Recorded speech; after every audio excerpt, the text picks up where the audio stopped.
नमस्कार दोस्तों, आप सभी लोगों का स्वागत है आपके अपने यूट्यूब स्टडी विथ मंतोष में।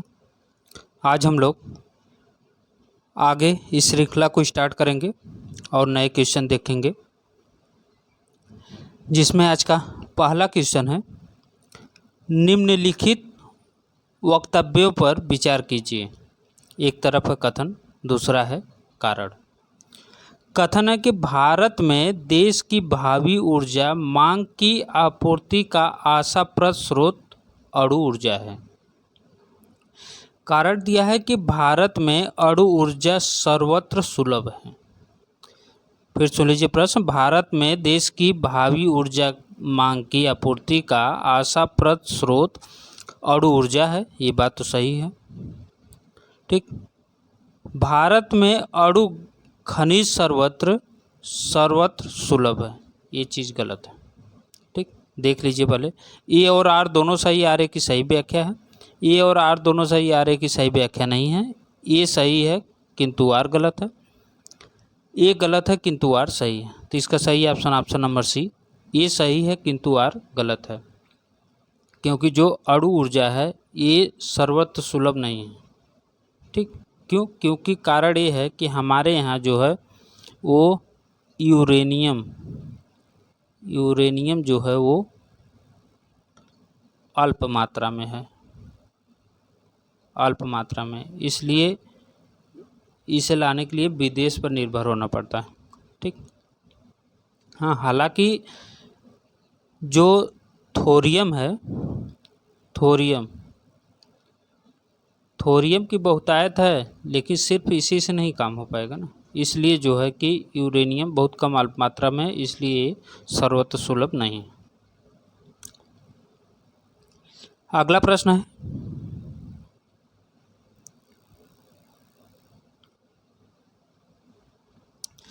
भारत में प्रथम जल विद्युत पावर स्टेशन स्थापित किया गया था। कहाँ पे किया गया था? सिड्रापांग में, ओबरा में, श्रीशैलम में, टेहरी में। इसका सही ऑप्शन कौन सा है? इसका सही ऑप्शन है ऑप्शन नंबर ए। प्रथम जल विद्युत पावर स्टेशन जो है वो सिड्रापांग में है, स्थापित की गई थी। और ये सिड्रापांग है कहाँ? तो ये है दार्जिलिंग में, ठीक। कहाँ पे है? दार्जिलिंग में, ठीक। दार्जिलिंग, पश्चिम बंगाल। चलिए अगला प्रश्न देखते हैं। अगला प्रश्न है कि रवा तेल क्षेत्र स्थित है। जो रवा तेल क्षेत्र है वो कहाँ स्थित है? ऑप्शन है कावेरी अपतटीय क्षेत्र में, कृष्णा गोदावरी अपतटीय क्षेत्र में, कृष्णा गोदावरी क्षेत्र में, गुजरात अपतटीय क्षेत्र में। इसका सही ऑप्शन कौन सा है? तो जो रवा तेल क्षेत्र है वो है कृष्णा गोदावरी अपतटीय क्षेत्र में। ऑप्शन नंबर बी सही हो जाएगा। और इसकी खोज कौन किया था? तो रिलायंस कंपनी करवाई है।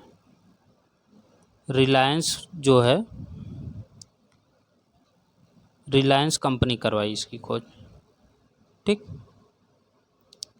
चलिए अगला देखते हैं। यहाँ पे अनुमान लगाया गया कि यहाँ सर्वाधिक जो है वो गैस का भंडार होगा। अगला कि भारत के निम्नलिखित लोहा इस्पात उद्योगों में से कौन सा द्वितीय पंचवर्षीय योजना में नहीं बना था? द्वितीय पंचवर्षीय योजना में कौन नहीं बना था? लोहा इस्पात उद्योग। ऑप्शन है बोकारो, राउरकेला, भिलाई, दुर्गापुर। इसका सही ऑप्शन कौन सा हो जाएगा? तो द्वितीय पंचवर्षीय योजना में जो नहीं बनने वाला है वो है बोकारो। द्वितीय पंचवर्षीय योजना में बोकारो अगर नहीं बना तो फिर बना कर जो है तो ये बना था चतुर्थ में, चतुर्थ पंचवर्षीय योजना में ये बना था, ठीक। और राउरकेला, भिलाई, दुर्गापुर ये सब द्वितीय पंचवर्षीय योजना में बनाए गए थे, जिसमें दुर्गापुर जो है, दुर्गापुर ये ब्रिटेन के सहयोग से बनाया गया था, ठीक। उसके बाद राउरकेला जो है ये जर्मनी के सहयोग से बनाया गया था। भिलाई सोवियत संघ यानी रूस के सहयोग से, ठीक, रूसी फेडरेशन के सहयोग से बनाया गया था। चलिए अगला प्रश्न देखिए। अगला प्रश्न है कि नीमराड़ा जो टिकाऊ आर्थिक विकास का मॉडल है वो अवस्थित है कहाँ है? हरियाणा में, पंजाब में, राजस्थान में, उत्तर प्रदेश में। इसका सही ऑप्शन कौन सा है? तो इसका सही ऑप्शन है ये राजस्थान में है।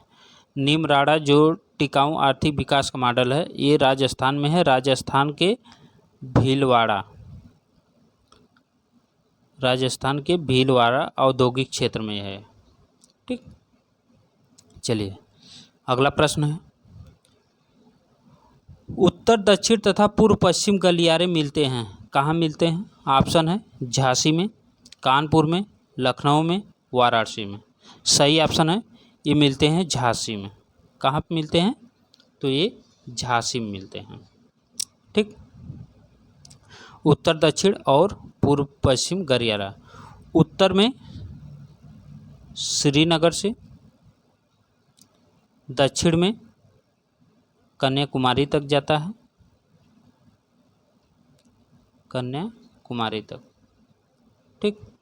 और अगर पश्चिम में हम बात करें, पूर्व और पश्चिम का, तो ये पश्चिम में पोरबंदर से, पूर्व में सिलचर तक जाता है, ठीक। पोरबंदर गुजरात, सिलचर असम, ठीक। चलिए अगला देखते हैं। अगला प्रश्न है कि भारत का 40% सड़क परिवहन होता है। भारत का 40% सड़क परिवहन होता है। ऑप्शन है राष्ट्रीय राजमार्ग से, राजकीय मार्ग से, जिला मार्ग से, ग्रामीण सड़क से। इसका सही ऑप्शन कौन सा है?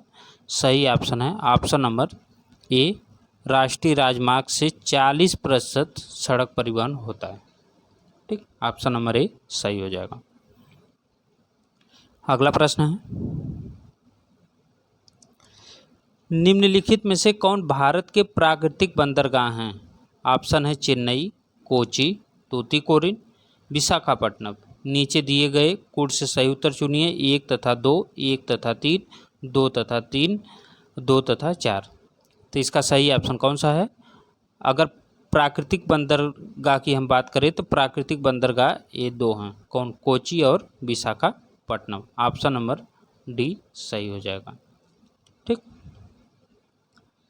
ये 2 बंदरगाह जो हैं वो हैं। चलिए आगे देखते हैं। अगर ये कौन सा है तो ये कृत्रिम बंदरगाह हो जाएगा, ये कृत्रिम बंदरगाह। चलिए अगला देखिए।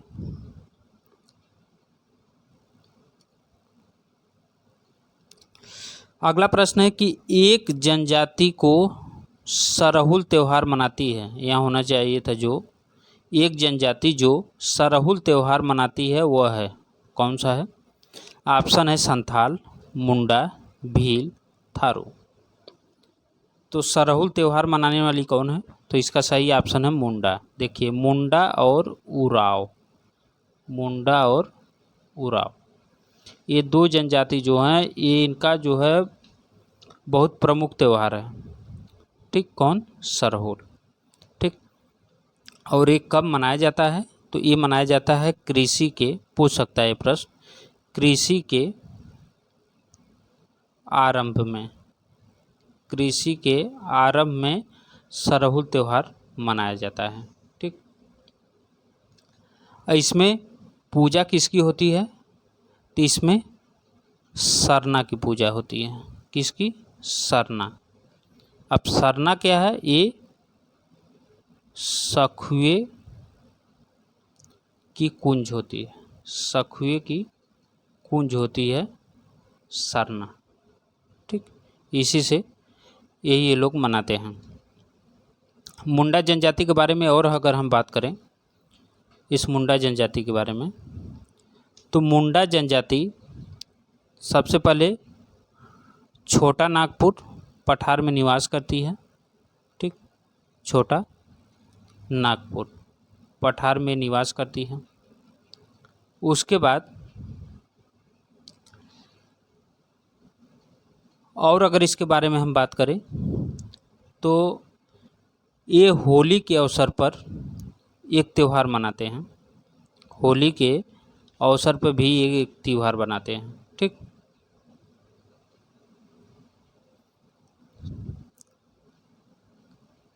और इसमें और भी अगर हम बात करें जिसमें भील की, ठीक, भील की अगर हम बात करें तो भील जनजाति मध्य प्रदेश में बहुत फेमस है, मध्य प्रदेश की। ठीक, और ये लोग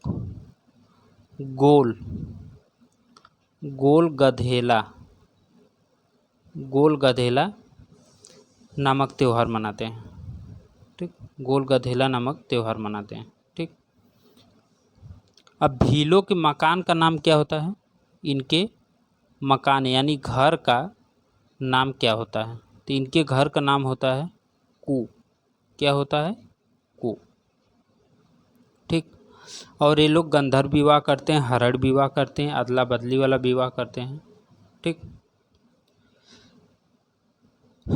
ये रहे इसके बारे में। चलिए अब अगला देखते हैं।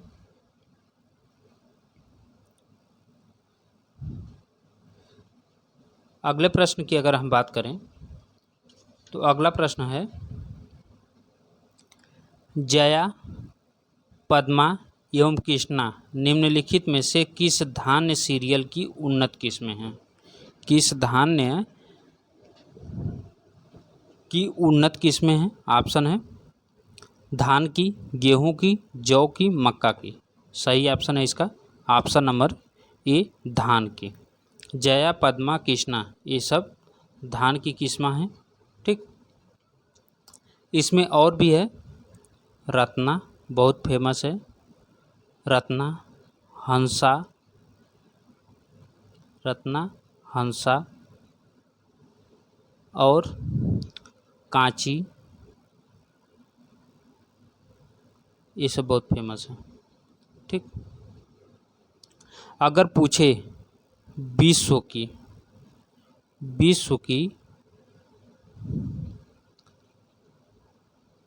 सबसे बौनी, विश्व की सबसे बौनी धान की किस्म पूछ सकता है प्रश्न। धान किस्म वो है IR8। ठीक, और सबसे अधिक भारत में धान की खेती पश्चिम बंगाल में होती है। ठीक, चलिए अगला देख लीजिए। अगला प्रश्न है कि भारत में 4 गन्ना उत्पादक राज्यों का घटते हुए क्रम में सही अनुक्रम बताइए। घटते हुए पूछ रहा है, बढ़ते नहीं।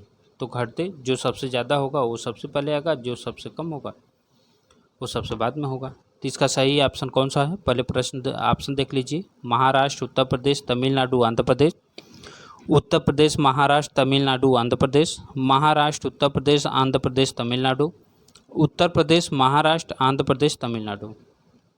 इसका सही ऑप्शन है option number B, Uttar Pradesh, Maharashtra, Tamil Nadu, Andhra Pradesh. ठीक, चलिए अगला प्रश्न है, भारत का सबसे बड़ा कपास उत्पादक है। ऑप्शन है महाराष्ट्र, गुजरात, पंजाब, हरियाणा। तो भारत का सबसे बड़ा कपास उत्पादक कौन है? तो इसका सही ऑप्शन कौन सा है? सही ऑप्शन है इसका गुजरात। ठीक, गुजरात। ठीक, न्यू आर्थिकी की दृष्टि से एक बार देख लीजिएगा, हो सकता है इस समय महाराष्ट्र हो गया हो, क्योंकि नया डाटा भी मैं देखा नहीं इस बार का। चलिए अगला प्रश्न है, एक फसली कृषि विशेषता है व्यापारिक अन्न कृषि, चलवासी कृषि, आत्मनिर्भरता मूलक कृषि, जैविक कृषि। एक फसली पूछ रहा है, तो एक फसली कौन सी हो जाएगी? तो इसका सही ऑप्शन हो जाएगा ऑप्शन नंबर ए, व्यापारिक अन्य कृषि। जो एक फसली कृषि कहते हैं, सिर्फ एक फसल उगाते हैं, वो व्यापार के लिए उगाते हैं बहुत ज़्यादा। ठीक, तो इसका सही ऑप्शन हो जाएगा व्यापारिक अन्य कृषि।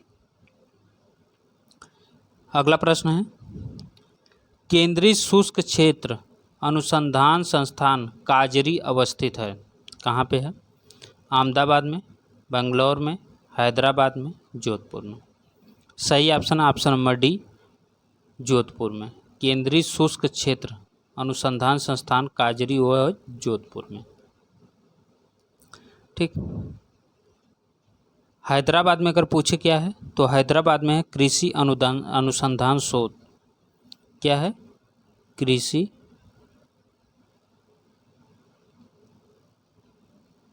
अनुसंधान शोध संस्थान। चलिए अगला प्रश्न है, बंगाल की खाड़ी में अंतः समुद्री कटक है, वह किस नाम से जाना जाता है? 90 east Cuttack, Mozambique Cuttack, चैगोस लैकावीट Cuttack, Carlsberg Cuttack. ठीक, तो इसका सही ऑप्शन कौन सा? अगर कटक पढ़ना है, कटक और गर्त, इस सब के बारे में अगर विस्तृत जानकारी आपको चाहिए तो आप इसी प्लेलिस्ट में, आप जो बीपीएससी टीचर का प्लेलिस्ट खोलेंगे उसी में आपको मिल जाएगा कटक के बारे में और गर्त के बारे में पूरा विस्तृत चर्चा मैं इस पर किया हूँ। एक भी क्वेश्चन यहाँ से बाहर नहीं जाएगा। ठीक, तो इसका सही ऑप्शन हो जाएगा जो बंगाल खाड़ी में अंतर समुद्री कटक है वो चैगोस लैकाड्यू है। चैगोस लैकाड्यू कटक है, ऑप्शन नंबर सी सही हो जाएगा। ठीक, आप लोग प्ले लिस्ट में जाके जो जितना भी क्वेश्चन देखना आप दे सकते हैं, क्योंकि वहाँ पे मैं फ्री में पूरा क्वेश्चन कराया हूँ। ठीक, पूरा ज्योग्राफी का एक एक निचोड़ क्वेश्चन जो है उसमें मैं डाल चुका हूँ। आप पूरा प्ले लिस्ट देखिए, उसमें टीएसटी पीएसटी ग्रुप का प्ले लिस्ट है या स्टेट का है, बीपीएससी टीचर का है। ठीक, उनका ही ग्रुप प्ले लिस्ट बनाया हूँ, प्ले लिस्ट जाके आप देखिए, उसमें आपको बहुत से कि जो उसमें मैं डिटेल भी पढ़ाया हूँ, वहाँ से भी जाके आप देख लीजिए। चलिए अगला प्रश्न है, एक भू उपग्रह अपनी कक्ष में निरंतर गति करता है, यह अपकेंद्र बल के प्रभाव से होता है जो प्राप्त होता है। ऑप्शन है, उपग्रह को प्रेरित करने वाले रॉकेट इंजन से, पृथ्वी द्वारा उपग्रह पर लगने वाले गुरुत्वाकर्षण से, सूर्य द्वारा उपग्रह पर लगने वाले गुरुत्वाकर्षण से, उपग्रह द्वारा पृथ्वी पर लगने वाले गुरुत्वाकर्षण से। तो इसका सही ऑप्शन कौन सा हो जाएगा? इसका सही ऑप्शन है ऑप्शन नंबर बी। ठीक, पृथ्वी द्वारा उपग्रह पर लगने वाले गुरुत्वाकर्षण से। चलिए अगला प्रश्न है, मौसम परिवर्तन पृथ्वी की गति की किस विशिष्टता से होता है? ऑप्शन है, सूर्य के चारों ओर परिक्रमा से, धुरी पर 23.5 डिग्री अंश का झुकाव से, ऊपर बताए गए ए और बी का सम्मिलित प्रभाव, अपनी धुरी पर घूमना। तो मौसम परिवर्तन पृथ्वी की गति किस तरह विशिष्टता दर्शाता है? सही ऑप्शन इसका है ऑप्शन नंबर सी, सूर्य के चारों ओर परिक्रमा और धुरी पर 23.5 डिग्री अंश का झुकाव। ठीक, दोनों सही। चलिए अगला प्रश्न देखिए, अगला प्रश्न है कि निम्नलिखित नदियों में से कौन सी विषुवत रेखा को 2 बार पार करती है? विषुवत रेखा को कौन सी नदी 2 बार पार करती है? कौन सी रेखा? ऑप्शन है, जायरे, नाइजर, नील, अमेजन। तो इसका सही ऑप्शन कौन सा है? तो सही ऑप्शन है जायरे। जायरे या इसे बोलते हैं कांगो नदी, जायरे या कांगो नदी बोलते हैं। ठीक, ये विषुवत रेखा को 2 बार पार करती है, 2 बार काटती है। कर्क रेखा को, कर्क रेखा को माही नदी काटती है, जो भारत में है। ठीक। मकर रेखा को कौन सी नदी काटती है? तो इसको काटती है लिम्पोपो नदी काटती है। ठीक। चलिए अगला प्रश्न है, 1 डिग्री अक्षांश कितने किलोमीटर को निरूपित करता है?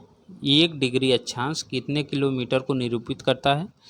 321 किलोमीटर, 211 किलोमीटर, 111 किलोमीटर, 991 किलोमीटर। सही ऑप्शन इसका कौन सा है? सही ऑप्शन है option number C, 111 kilometre. Accurate इसका जो है वो है 111.13 किलोमीटर। ठीक। या ये रख के पूछेगा या तो ये पूछेगा। ठीक। अगर पूछे कि देशांतर का कितना है, एक देशांतर का कितने किलोमीटर को निरूपित करता है, तो ये करता है 111.32 किलोमीटर।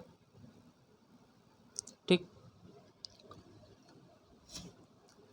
चलिए अगला देखते हैं। आप लोगों को ऐसे ही पूरा मैं हर जितना भी मैं टॉपिक कराया हूँ सब में ऐसे ही डिटेल बताते हुए चला हूँ, तो प्लीज़ आप लोग चैनल को सब्सक्राइब कर लीजिए। बहुत लोग हैं जो चैनल को सब्सक्राइब नहीं किए हैं।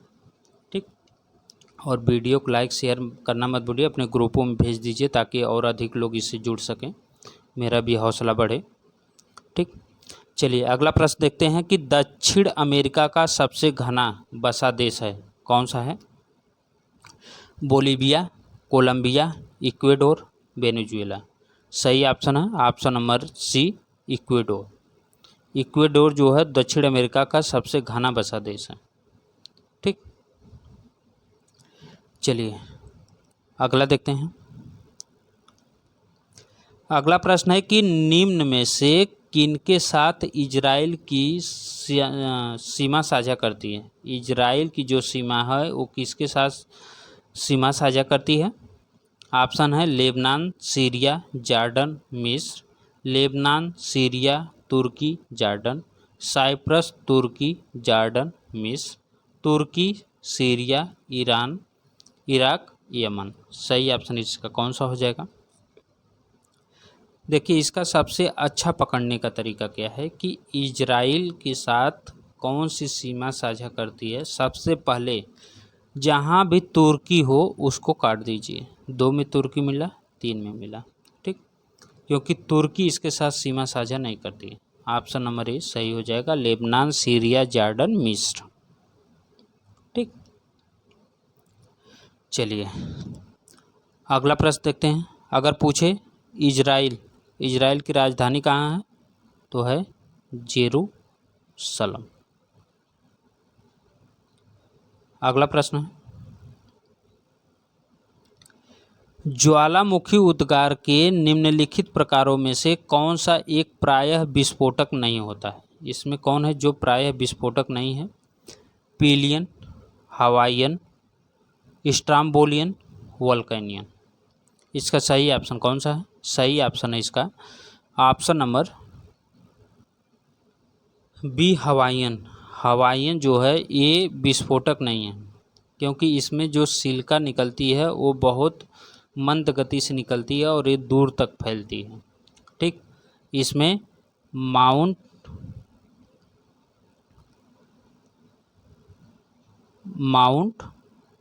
किलायू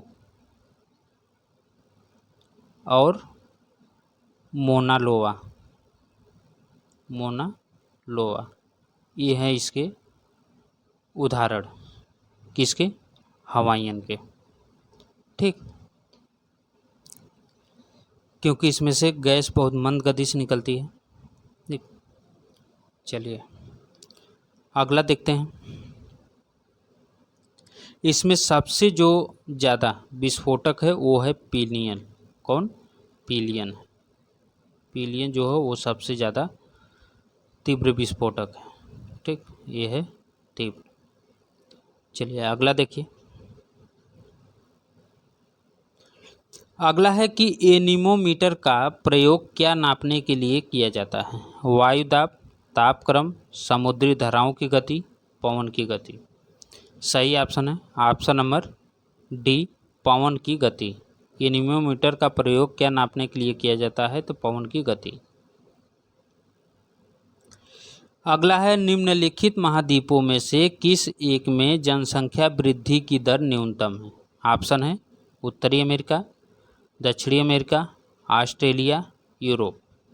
सही ऑप्शन इसका कौन सा है? सही option option number D, Europe. Europe जो है वो जनसंख्या वृद्धि की दर न्यूनतम है यहाँ पे। ठीक, चलिए अगला प्रश्न देखते हैं। भारत के किस राज्य में जाड़े की ऋतु में सर्वाधिक वर्षा होती है? जाड़े के ऋतु में सर्वाधिक वर्षा कहाँ होती है? केरल, तमिलनाडु, आंध्र प्रदेश, कर्नाटक। सही ऑप्शन है option number B, Tamil Nadu. Tamil Nadu में जाड़े की ऋतु में सर्वाधिक वर्षा होती है। ठीक, चलिए अगला देखते हैं।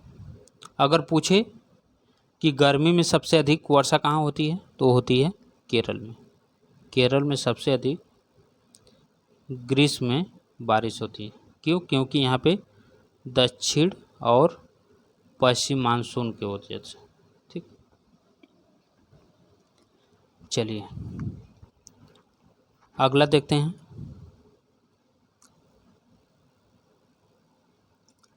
अगला प्रश्न है कि पद भेड़ पीठ शैल या रास मुटाने निम्नलिखित में से किस एक से संबद्ध है? किससे है? ऑप्शन है वायुड़ प्रक्रिया से, नदी प्रक्रिया से, हिम नदी प्रक्रिया से, अपक्षय प्रक्रिया से। इसका सही ऑप्शन कौन सा है? तो जो भेड़ पीठ शैल है या रास मुटाने वो हिम नदी प्रक्रिया से निर्मित है। ठीक, किससे? हिम नदी प्रक्रिया से निर्मित है। चलिए, क्योंकि इसका जो होता है ना वो दिखता है कैसे कि जैसे भेड़ बैठी है उसका जो पीछे वाला हिस्सा है पीठ वाला वो दिखता हो, उसी तरह से जो है ये दिखता है, इसीलिए इसका नाम रखा गया भेड़ पीठ शैल। और इसके बारे में सबसे पहले जानकारी कौन हासिल किया था? तो वो किए थे 1904 में सासर महोदय। कौन किए थे? सासर महोदय। अगला देखते हैं। प्रमुख मत्स्य क्षेत्र ग्रांड बैंक स्थित है दक्षिणी अटलांटिक महासागर में, दक्षिणी प्रशांत महासागर में, उत्तरी अटलांटिक महासागर में, उत्तरी प्रशांत महासागर में। इसका सही ऑप्शन कौन सा है? सही ऑप्शन ऑप्शन नंबर सी, उत्तरी अटलांटिक महासागर में। ठीक, ग्रांड बैंक जो है वो उत्तरी अटलांटिक महासागर में स्थित है। ठीक, चलिए अगला देखते हैं। अगला प्रश्न है, निम्नलिखित में से कौन खनिज तेल उत्पादन हेतु प्रसिद्ध है? खनिज तेल उत्पादन हेतु ऑप्शन है कारागांडा, ट्रांसवाल, किरकुक, केपीआर। इसका सही ऑप्शन कौन सा है? सही ऑप्शन है किरकुक। किरकुक बहुत प्रसिद्ध है खनिज तेल उत्पादन के लिए। ठीक, चलिए ये रहे